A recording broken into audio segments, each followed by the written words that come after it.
This is a Windows PC. I could have chosen the ACR for remote control.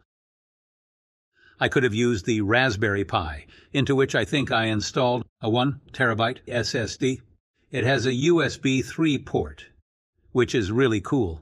I wanted N.I.N.A. I wanted it to be ASCOM, with the whole PC architecture. That's why I mounted a PC on the base of my telescope.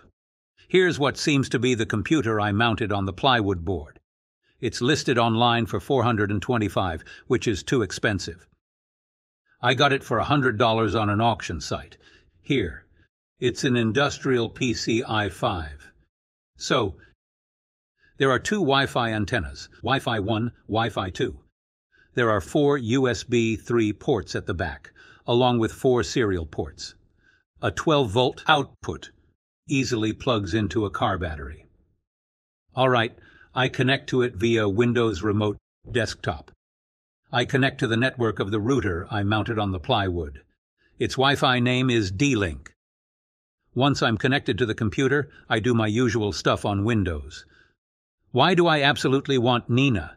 It's because of the script that's put into it, which, during the solar eclipse, automates the exposure sequence. I didn't know how to do that with other software. Actually, I'm not the one who made the script. It was someone from the Astro-photo Québec group who did it. The links are below. It can be adapted according to any region of the world where we can observe the eclipse. So, N.I.N.A, that's what we want. Camera. An astro camera with cooling. Connected. Telescope. Connected. Perfect. Okay. Success. We like it when it says success. That's good. But I have to load the script. I have it here. So this is where we're going to program our sequence. I load the advanced sequencer. That's good. But now I have to go get the script. I have it here. So we move on in N.I.N.A. This is the advanced sequencer. Then I load the script programmed for the Glen Sutton region from the Astro-photo Québec group on my desktop. There you go. It says annotation based on the data from the interactive map. Yes, that's important, the interactive map. It's the map, which allows us to do anything we want. It's called XGBoost.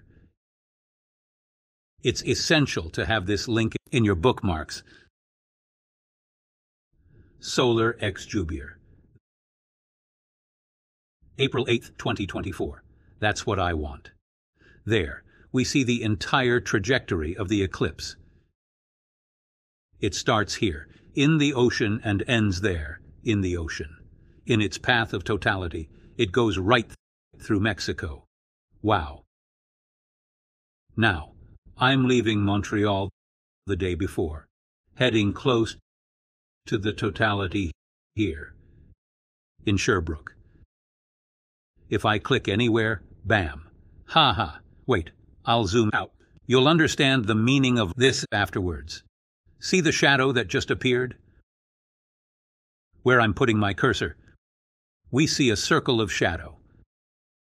That's the entire totality arriving in that oval. Here, the numbers we can't see because it's written too small. When I put my cursor on them, it highlights the region of the eclipse. It gives all the times. The start of the eclipse, that's the first contact. It says here, it starts in universal time at 18 hours, 18 minutes, and 56 seconds. The second contact starts at such time. The max is at such time. All of this for 3 minutes, 22 seconds. These are calculated values. And because I'm still nomadic, I do astrophotography wherever I want, especially for an eclipse. Everyone should be nomadic, unless you're lucky and in a cloudless zone. Maybe you don't need to move. But if I have to drive 4 hours by car and get here, poof, this here will show the exact time for the location. So I write that down. It will serve me in N.I.N.A later. Where is N.I.N.A? Nina's there. So, he took an f5.6 and an ISO 100. Yes, that's important, in fact. So, what I want is the chart. Ah, the beautiful chart we have here. This is it. That's good. Mr. Eclipse. Oh yes, Mr. Eclipse. He goes into my bookmarks. Done. And even the interactive map that I'm looking at goes into my bookmarks, too. I'll stop searching for it. Good. This is where it happens. F number. Let's take an example with my telescope. f6.5. This places me between 5.6 and 8. f6.5. It's about in the middle of that. So I'll probably choose the 5.6. Let's see here. It depends here on the shutter speeds. It also depends on the conditions. There may be small clouds or atmospheric variations that change things. But I'll start with that. So, I look at ISO. Suppose I had an ISO. I'm thinking we could convert that to gain. In fact, not really in a way. It's true that I have a cooled camera, so it's not ISOs like with a DSLR. But I'll adjust. I'll treat ISO as if it were gain. I'll see if I can do that. But anyway, it gives me an idea of what to do. Let me explain the process here. Suppose I take ISO 100 at f5.6. That would be the exposure measurements with a neutral density filter we use before the total eclipse and also after to capture the partial phases from C1 to C2. And that's when you put the filter, the beta density 5. That's the one. Onto your lens and protect your camera. So, I'll shoot at 1,000th of a second. In reality, I'll do some experiments before. I'll be there and run tests. I won't leave it to the last minute. Now, I'll adjust my ISO accordingly, but it'll line up for 1,000th, more or less. I'll look at the histogram then. After, the Bailey beads. What's the exposure time for the Bailey beads? They are very bright and change rapidly. That's for the recommended exposure for the diamond ring effect. Diamond ring. Oh, the diamond ring. Yeah. I don't know why, but it sounds good. Then the Corona 3. It's the same exposure recommended for the diamond ring, so that would be 160. If I look at my map and I'm here in Cook, the beginning of the partial starts at C2. From C1, it does its sequence. Until C2. There we remove the filters. Then we start the real work. At C2 we start doing the corona, 0.1 solar radius, 0.2 solar radius. So it requires longer exposure times. Obviously, when you're going to burn the core, you're going to capture extensions. The further you go, the more it's burned, because you expose longer each time. But you're capturing more details in the corona. So then, after that, you make a composite photo with all that, to make an HDR, a high dynamic range photo. It won't be burned in the photo. The software will make it so you have everything clear. The further you go into the solar radius here, the more extensions you'll have on your photo. But look, 8R, you have to expose for 4 to 8 seconds. It's long compared to 0.1. It's 1/250 of a second. That, you take 200 photos quickly, but the further you go, the less you take. By the time you get to 1 second, you don't take 200 photos. The eclipse is over then. We dose it a bit. Now we're going to look at the script he made. And we'll see what he did. We'll break it down a bit. Here. So, wait for time. Source time. Let's look at this. Time. Sunset. Nautical dusk. Astronomical dawn. Nautical dawn. None of those. It's going to be local time. He made it start at 2 p.m. I would make the sequence start at... I would make it start at C1. So starting at C1, which would make it start at 6:16:50 p.m. Universal Time. I'll do time conversions. Then here, I would start. I'll make it wait until... What time did I say? I don't remember. It doesn't matter. It starts at that time. Then, it launches its sequence. It centers on the sun, in the center of the frame. Partial from C1 to C2, minus 30 seconds. I just moved it. I modified the sequence. What does that do? It's good to know. It swaps them around. Okay, now it begins with the partial. Good. It centers on the sun, the partial from C1 to C2. Then from C2 to C2. C2, minus 30 seconds. Because I guess for the Bailey beads, right? That's why we take the filter off 30 seconds earlier from the start of the total eclipse in order to photograph them. Good. Let's begin and unfold this, centering on the sun. That's the script there. R-A name sun. Centering on the sun, I'll do it by hand. I'll do it manually. Probably I'll just disable this to do so. Anyways, I'll do a test before the eclipse. I'll set up a timer. Anyhow, I'll be arriving a long time in advance. I won't wait for the C1 event.